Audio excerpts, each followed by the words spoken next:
dos objetivos da minha palestra, eu vou apresentar já no primeiro slide, é justamente esse, é inspirar para que essas pessoas que querem se tornar um cientista, possam se tornar um cientista, independente da área que você está, independente do campus que você está, independente da ano de graduação que você está, ou de ano de mestrado, ou de ano de doutorado, independente disso, todos nós podemos nos tornar um cientista.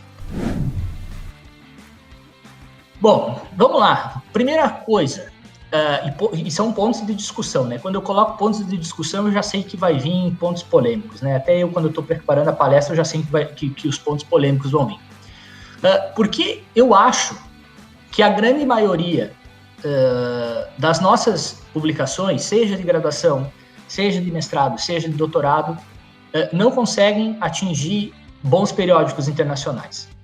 A primeira razão, e aí eu estou pedindo para você se perguntar, a pesquisa, não a escrita, a pesquisa, ela foi bem feita ou não foi bem feita?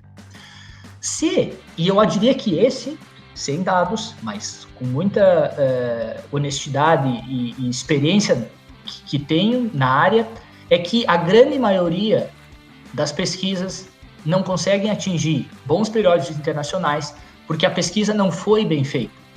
E se a pesquisa não foi bem feita, você pode mandar ela para quantos periódicos científicos internacionais de qualidade você quiser. Ele não vai ser aceito. Você pode ser o melhor escritor o melhor escritor científico, você pode ter o melhor tradutor de inglês, que ainda assim não vai entrar em bons periódicos internacionais. O segundo ponto a professora Elaine já trouxe na palestra dela, que é a respeito dos métodos quantitativos versus qualitativos. Eu ouço professores, pesquisadores, cientistas, graduandos, pós-graduandos, eles chegam para mim e falam assim: João, eu não consigo publicar meu artigo numa revista internacional porque os métodos que eu utilizo são qualitativos e as pesquisas e os journals, né, os periódicos internacionais, eles não aceitam pesquisa qualitativa. E querem me levar para o hospital. É sério, querem que eu fique doente com essa história. Como não existe nenhum periódico que vai rejeitar um artigo simplesmente porque você utilizou um método qualitativo.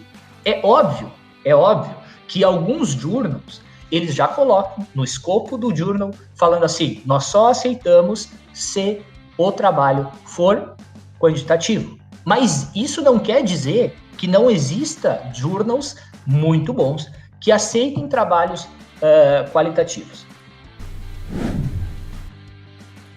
Oriente os seus alunos, os seus bolsistas a furar essa bolha e falar assim: não, mas só um pouquinho, a gente não pode gastar todo o nosso capital humano que está sendo formado lendo o que está escrito nas nossas revistas brasileiras. Aí eu já sei qual é o que vai vir. O que vai vir, como pessoas vão retrucar esse ponto, falando assim: mas os meus alunos, ou eu não falo inglês.